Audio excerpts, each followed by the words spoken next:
Welcome back to the Mental Dietitian. I'm your host, Ahren Lynch-Potter. And June, which is this month we're in, is Men's Mental Health Month. And this is kind of my jam. It's why I do what I do, is for men, for the past version of me, for every man out there that is struggling, that doesn't know how to feel their feelings, that feels stuck. And I've been there before. And yeah, the men are twice as likely to end their lives than women. Most suicides are men. Let's have a look at the suicide rates for men compared to women. Yeah, it's more than double. So for ages between 20 to 34, per 100,000 people in the population, 6.8 women, this is in Canada, 6.8 women will kill themselves, 21.4 men will. Ages group 35 to 49, it goes up, it stays the same for women, 6.8 for women, 23.4 for men. It goes up again from 50 to 64, goes up for women 8.4, 25.9 for men. So it's about 400% more likely for a man to end his life than a woman. Why am I talking about this? Because it needs to be talked about. There's a stigma still. It's getting better, but there's a stigma still in society that it's weak to talk about how you feel as a man. And I challenge that all the time. I always say a real man, a strong man, is not afraid of anything, including his own emotions. Because there's a lot of men and women that are doing this, that are creating this societal perspective that, oh, just be a man, suck it up. I've seen Shaquille O'Neal talk about it. I've seen people like Dana White talk about it, that is the successful men that are like, oh, just suck it up and get on with it. That's what being a man is. Carry the load, shoulder the burden. That is true in some aspects. Of course it is. As men, we have to do what we need to do. And sometimes it doesn't matter how you feel. But if you are suffering to the point where you don't want to be here anymore, that's not good. And the problem is it sometimes takes a long time to get there. So the reason I can talk about this is because I have been coaching people for the last probably year who are going through ketamine infusions. It's what I do. Outside of selling cars, I coach people. And I mostly coach people who are going through ketamine infusions, but I've started opening up and started coaching people who are just suffering with general anxiety, depression, whatever it may be, lack of purpose, these things that they don't know why are there. Like, I just don't know why I get angry all the time. Like things like that. I help men mostly deal with their emotions and discover how to do that and how to feel that. A lot of the men I'm working with, hyper successful financially, like hyper successful financially. Some of them own planes. One of them built banks. Another one was a manager of a national level sports team in the United States. So obviously people well known to the public, people that are in the public eye. If you Googled their name, there'd be a bunch of stuff about them. Real estate agents, a guy that owns 8 McDonald's, like successful people that within society look up to them like they've got it figured out. And I'm teaching these men who are usually a lot older than I am how to feel their emotions. And it is incredibly rewarding, but also very sad sometimes to see that these men who have had amazing lives financially One of them, for example, has not ever been taught how to feel his emotions. Didn't know what that felt like. Thought the sick feeling in his stomach was something going on with his digestive system. So he went to the doctors and got given pills and things like that. And none of this is taught. And recently we were able to release some of these emotions, and seeing him realize that, oh, this is actually maybe sadness or grief that's stored in my somatic body. It's stored by my nervous system. And I make deposits in it every time, for years, for decades. Every time something goes, I make deposits in it. I never actually feel it. And it's like this dam that builds up within us. And until we actually release it, then it can cause suffering, it can cause disease, it can cause all kinds of things. Isn't it funny how every other thing that comes out of our body, we are taught that you don't want to keep it in. So, for example, you don't want to hold a fart in, do you? If you need to pee really bad, you don't want to hold that in. If you need to vomit, it's your body's way of being like, hey, I need you to vomit because you're sick and I need to get this thing out. So if somebody drinks a lot of alcohol, why does your body want you to vomit? Because you're poisoning yourself. So your body's like, you need to vomit so we don't die because you're poisoning yourself. We need to get this out. But when it comes to emotions, why do we not see it the same way? It's the same thing. It's trapped in our body and it needs to be released. I'll talk about this to the day I die, because there's too many men suffering, too many men killing themselves, too many men hurting other people, too many men hurting other people. Domestic violence, suicide, abuse, sexual abuse, physical abuse of children. All this comes from men that are hurt. Mostly men that do that. And it makes me really sad that it's just rampant. It's rampant. I heard a story recently about a man that killed his wife. Domestic violence. And there was, a few years ago, there was a woman that I used to work with at a gym in Kelowna, BC. And this was a long time ago, but I knew who she was. Very nice human being. And her husband came home and killed her and her 2 kids. That's got to stop. The reason why that happens is because these men, it translates intergenerationally. It's a hard word to say. So that man that did that probably grew up, not in all cases, but probably grew up with violence or some kind of abuse in some way, shape, or form that he saw as a child towards his mother from his father. Somebody who is physically or sexually abused is 4 to 5 times more likely, 400 to 500% more likely to do that to their children. Why? People that are very uneducated, that don't have a clue, they're like, oh, just how could anybody ever do that? If that was done to you, how could you do that to somebody else?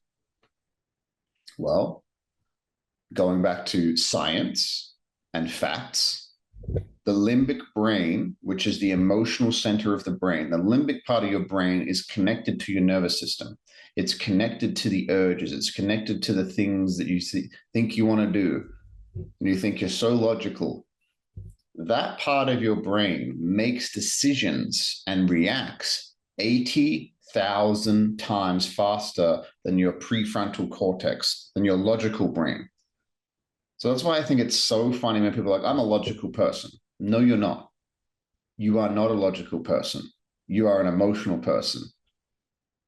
95% of your thinking is done with emotion because it's in the background all the time. You can try to convince yourself that you're logical. But if you were logical, you would never eat sugar or donuts. You wouldn't ever do that, ever, if you were so logical. If you were so logical, you would never drink pop. If you were so logical, you wouldn't ever drink alcohol, ever. Never, ever, ever. You just wouldn't. You are not logical. And that's okay. That's what part of, I don't want to be a logical robot. I want to be a human that has deep emotions and can feel. But the reason why that these intergenerational curses get carried on within families, whether it's abuse, sexual abuse, alcoholism, addiction, people pleasing, whatever it may be within your family, the reason why it continues on is because people don't understand what it takes to break these generational curses, these generational traumas, these generational bonds that keep people stuck. It gets ingrained in our DNA. And that's why we need to have awareness around this. We need to have people talking about it. For you who are listening to this or watching this, I'm sure in some way, shape, or form, you've been affected by some way to do with men's mental health, not a healthy version of it.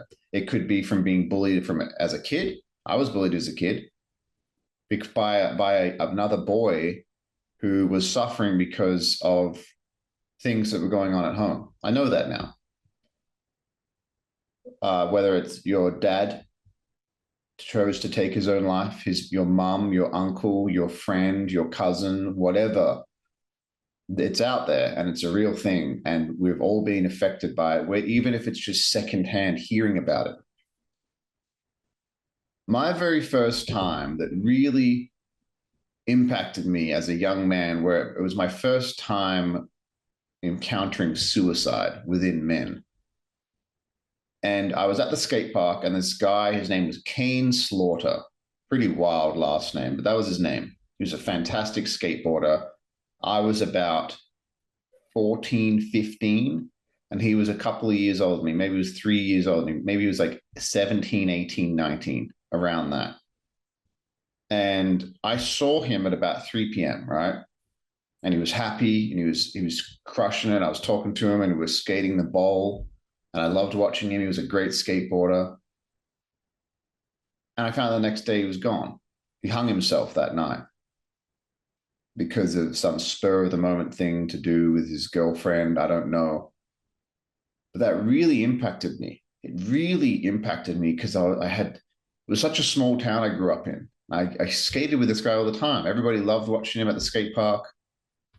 He was kind of an emo guy, kind of into metal, had like long hair, probably had stuff going on outside of that. That doesn't happen by accident. But he was a good dude and he was a caring man and he was a nice guy. And he was gone, just like gone. And I just remember being like, what the fuck, man? I saw that guy yesterday. We were laughing and having fun. Like I couldn't wrap my head around it. It really impacted me. I thought about it. Even now I think about it, I'm like, man, that's so sad. It's so sad that when he was at that point that he didn't think he had anybody, that he didn't think that his life was worthwhile, didn't think he mattered. And he did matter, and you matter. And you're the only person that has ever lived the life that you've lived. And it might have been a very hard life. You might have felt things that nobody should ever feel. But do you not think that if you dive into the darkness and feel all the things that nobody should ever feel, that when you come back into the light, that how much you'll feel the beauty and the joy and the magic of the world will be just as intense? That's what I've found. I found that for myself. I found that for my clients that have battled with addiction in the past. I said that to them. I'm like, you have felt things.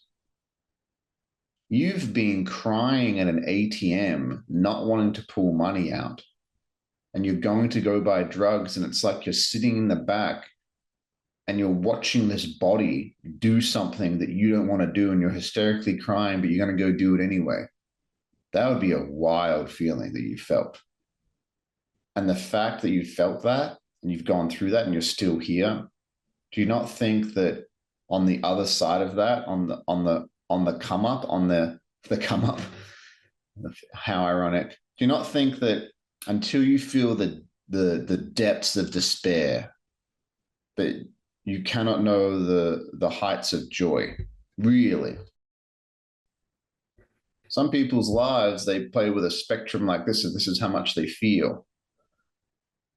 And a lot of men and women, but a lot of men that are suffering, say this, the darkness in this hand, they feel this, right? That's what they feel. They feel the darkness and they just kind of live in the darkness.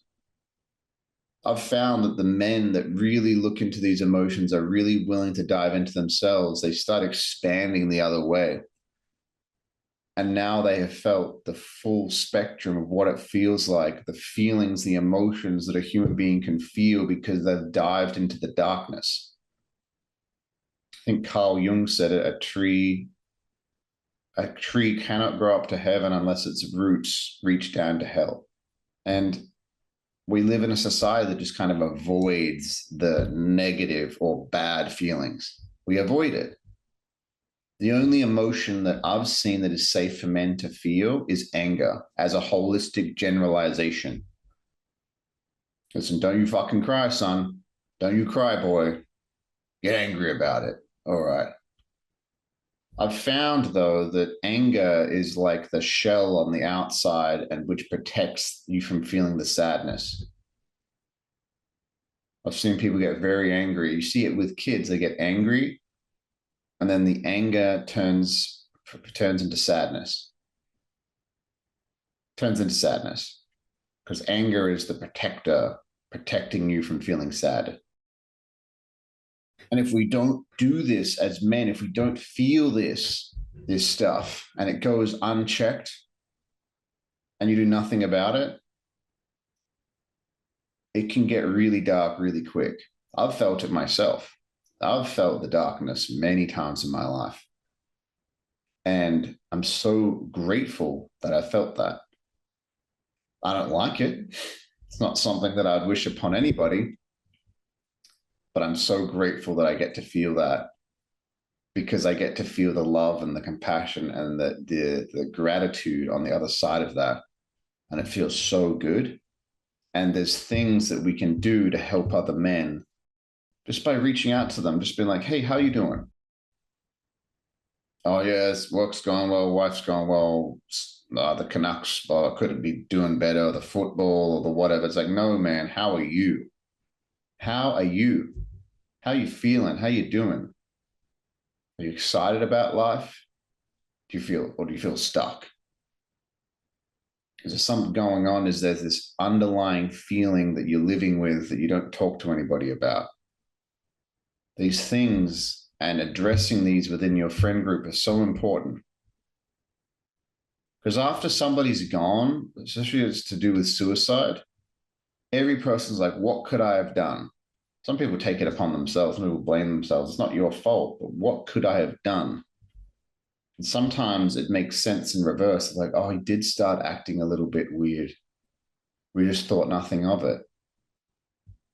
Please reach out to your friends. Please reach out to the men in your life, especially the men who are a bit older. The reason I say that is most of my clients are baby boomers. They grew up pretty hard, not going to lie. A lot of them dealt with abuse.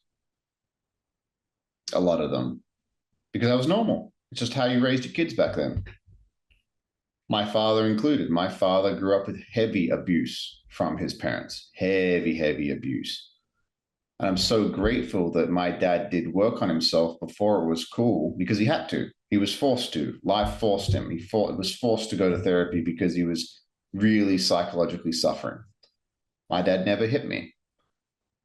I said to my dad, when I was in Australia, I thought about it and I was like, we don't know this for a fact, but it's more than likely that he was the first man in our entire bloodline, in the Potter bloodline. My mum is Lynch, my father is Potter. I'm Lynch-Potter. I'm an integration of two wonderful human beings. He was the first man in his entire bloodline, statistically more than likely to not hit his kids. It stopped with him. Because if you think about it, he was hit going back to his father who grew up in probably the 20s, 30s, more than likely. Going back before that, more than likely. Going back hundreds, if not thousands of years, life was harsh, more than likely. My father was the first person to not do that and to transmute his darkness into love. And I know he loves me, and he always told me he loved me. And I'm so grateful for that. So these things, they need to be spoken about. They need to be talked about. And if you are suffering and if you are struggling, I can help you. There's other people that can help you. Therapy can help you. If you are wanting to talk about this stuff, whether or not you're a man or a woman resonating with this message, please reach out to me. You know where to find me. It's on Instagram. If you just reach out to me, hey man, I listened to your podcast. Can we talk? And we could set up some sessions. I could go over pricing and things like that. And sometimes I've done it for free, depending on the situation. But we got to help each other. We got to come together as men, especially in this Western society that we live in. Other societies come together as men. We used to come together as men in tribes for thousands of years, and women weren't allowed. And then the women would get together and the men weren't allowed. And they'd come back together and they'd talk about things that only women can talk about. And they talk about things that only men can talk about. I remember the first time I went to a men's weekend, a men's gathering, where the purpose was to look inwards, to do inner work on ourselves.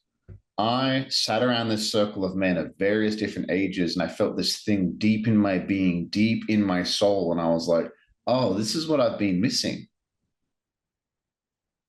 Being around a group of men and they're not fucking posturing and they're not peacocking and nobody's trying to be the alpha and nobody's trying to impress anybody or put anybody down. We're just being around each other and be like, hey, I'm here because I feel like I'm a bit broken. I have these things I want to work on. And we came together, we talked about things, and we challenged each other. We came out as better men. And it was powerful. It was fucking powerful. And I get goosebumps even when I think about it. And I look forward to going back at some stage. Look out for your men in your life, whether it's your mom, your dad, your brother, your husband, your co-worker, your friend. Look out for the men that you have in your life. Check in on them. Tell them you love them. Tell them no matter what battles they're fighting, that you love them and the world is a better place with them in it. So, bit of a heavy episode, but it needs to be talked about because it's got to stop. The fact that 400% more men kill themselves than women, it's got to stop. It's got to fucking stop. But we have to, as individuals, as men, we have to create a safe space for other men. But hey, brother, it's okay. It's okay. Whatever you're going through, it's all good. Let's talk about it. You have to create that space so we don't continue on the suffering that men are feeling silently. So, love you guys. I look forward to talking more about this, and I'll see you next week. Bye.